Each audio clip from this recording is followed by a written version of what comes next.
Well, all right, guys. So I decided to watch the 2020 Royal Rumble. Well, at least part of it, not the whole thing. I can't fucking watch, what was it, 4 hours of bullshit. I only watched I watched part of the pre-show, and I couldn't help but notice. Oh, I'm sorry, guys. It's called the kickoff, and I couldn't help but notice. WWE always makes a big thing about their Titantrons, their setups at these big events. I remember at WrestleMania, they're like, "Oh, it's the WrestleMania set reveal," but I'm watching this pay-per-view, right? And I'm like, "Where's the fucking set? Where's the stage? There is no stage. There's a fucking ramp, and that's it. Like, where's the Tron? WWE's had a Titantron for 20 years. Where the fuck is it? I mean, it's a Rumble. You would expect they would have some kind of fucking Tron, on the stage. That's kind of their signature, but I don't know. Whatever. So anyway, I didn't watch the whole thing. I watched the first match, which was Reigns versus Baron Corbin, which was a false count anywhere match. I mean, it was all right. It wasn't shitty. It wasn't great. It was all right. There was a few decent spots there. The Usos have somehow crept their way back into this company. Those fucking cockroaches have somehow found their way back into this company. I don't know how. I thought they got arrested. Somehow they're back. WWE loves to hire arrested people, don't they? They hired Jeff Hardy back, and look what happened. I don't know what the fuck it is with this company, but anyway, it was an all right match. The spear on the dugout was all right, I guess. A couple Samoan drops through a table. Nothing that really made me go like, holy shit, but nothing that was really that. I mean, there was a few decent spots. Of course, Roman Reigns wins. Big shocker there, guys, right? Yeah. Um, then you had the Divas Rumble, which I could not stand. I could hardly get through. They brought back Beth Phoenix, who they brought back, I think, last year or the year before that. They brought back Kelly, who, again, they brought back last year or the year before that. Like, I really don't get that. Like, at least change things up a little bit. But holy fuck, was that match boring. And by the way, I couldn't help but notice while watching really the whole pay-per-view. I mean, I haven't watched in a year or two, but I figure I would like be able to recognize like at least half the roster, if not more. But like 75% of these people I have never heard of, even though I was like consistently watching the show at like a year or two ago. Like, that's just crazy to me. And that just shows that this company is unable to build new talent. They just keep rotating people through like a fucking spoke on the wheel, like CM Punk said it in his pipe bomb promo. A spoke on the wheel. They just fucking keep turning people in and out of this company without building any new stars. I mean, seriously, look at the last 10 years.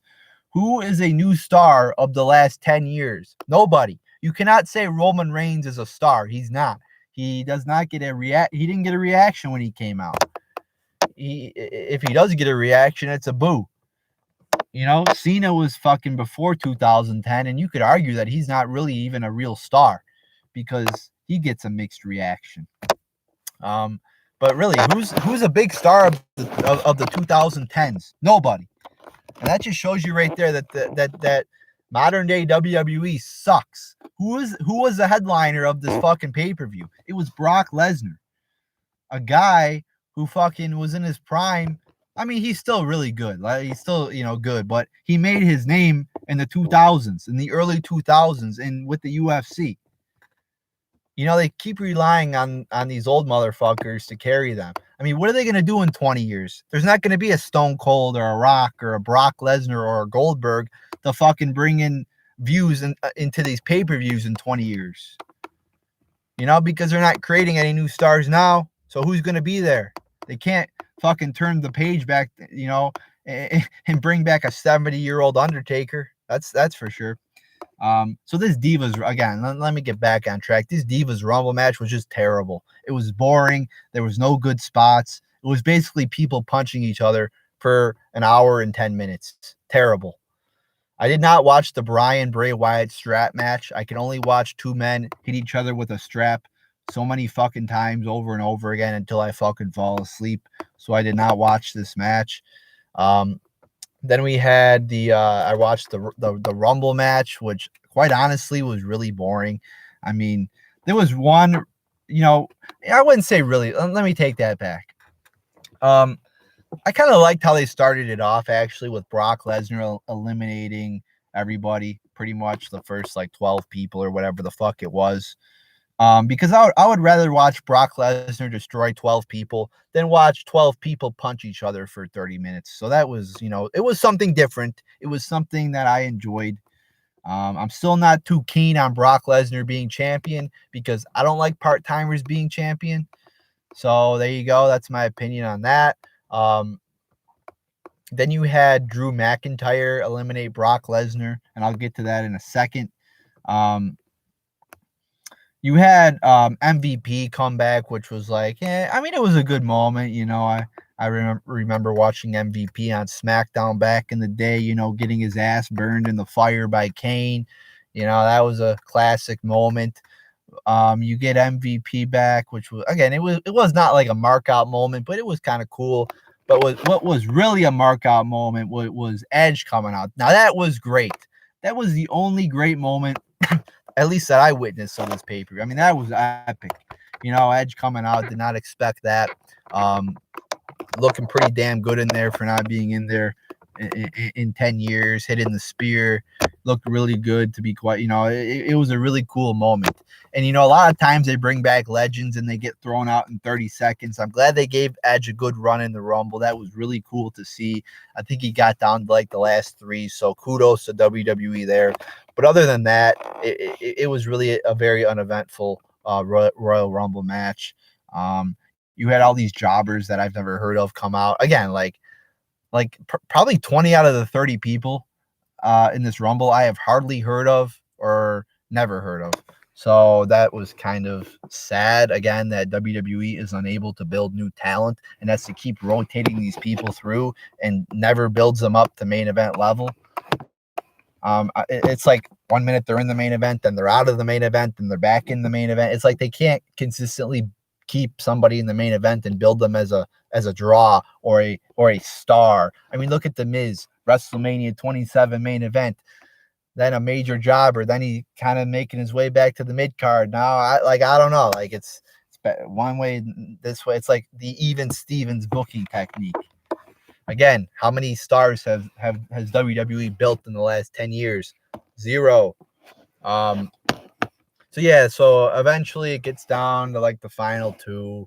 Of course, Roman Reigns is in there, and Drew McIntyre, and McIntyre wins. And now again, I have not watched in the last year or 2, but when I did watch consistently, like for like 6 years or 5 years, 6 years, Drew McIntyre was like pretty much there for the whole time, I believe. And the thought of Drew McIntyre being a main event star, the thought of Drew McIntyre headlining WrestleMania never went through my mind. It just didn't. He did not ooze main event talent to me. I don't know. Maybe he got better like in this last year. I don't know. But to me, he does not. He just doesn't warrant being in the main event of WrestleMania. But we'll see what happens there. I mean, yeah, he's got an all right finisher there, the Claymore, whatever it's called. I mean, it looks pretty good. It's a good little kick there. But yeah, overall, pretty disappointing Rumble. Now I got to watch this for free because I used to have the network, back in the day.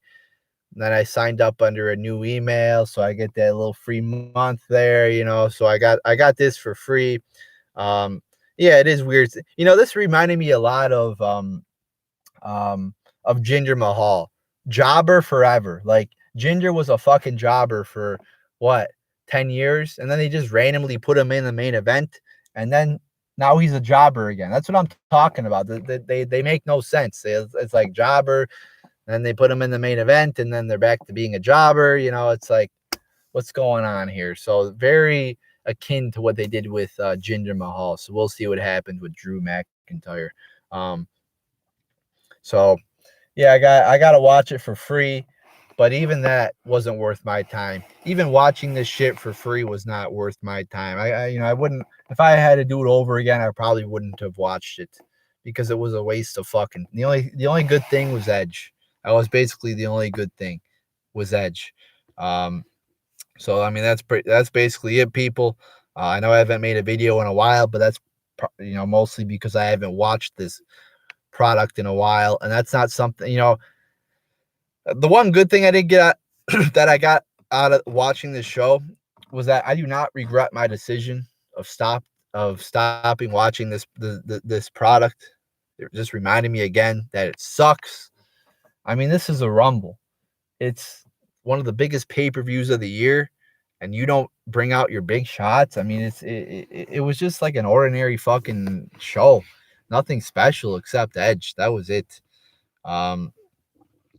Yeah, like, and you're right. Like they fucking they'll give people the belt for like 3 months or whatever the fuck, and then they'll take it off of them, and then they'll become a jobber. It's like there's no rhyme or reason to their booking.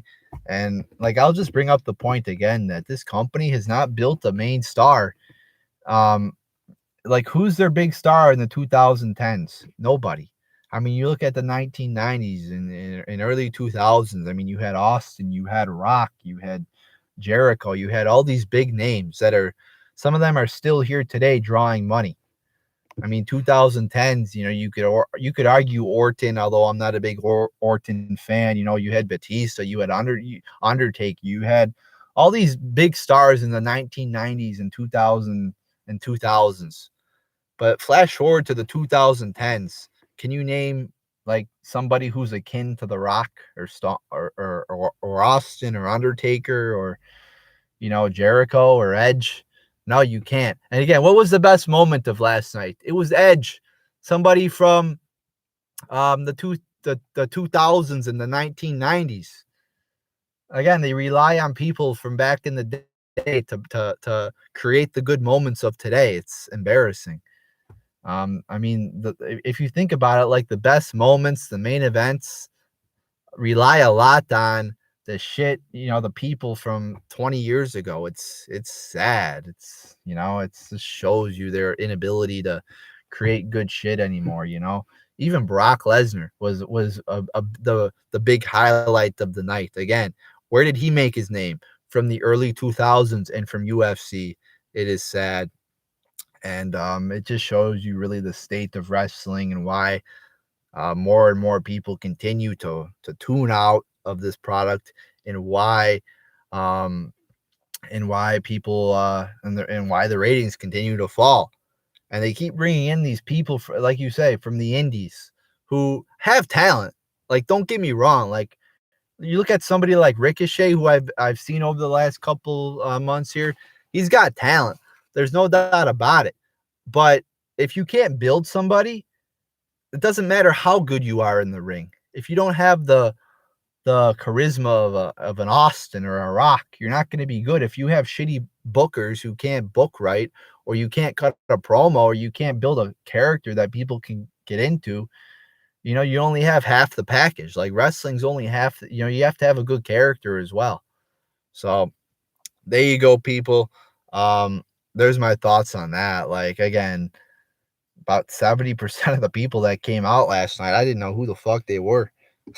Like, that just shows you how out of tune I am and how little I really watch anymore. Like, sometimes I'll catch the highlights on YouTube, but that's about it. So there you go, people. There's my thoughts on that.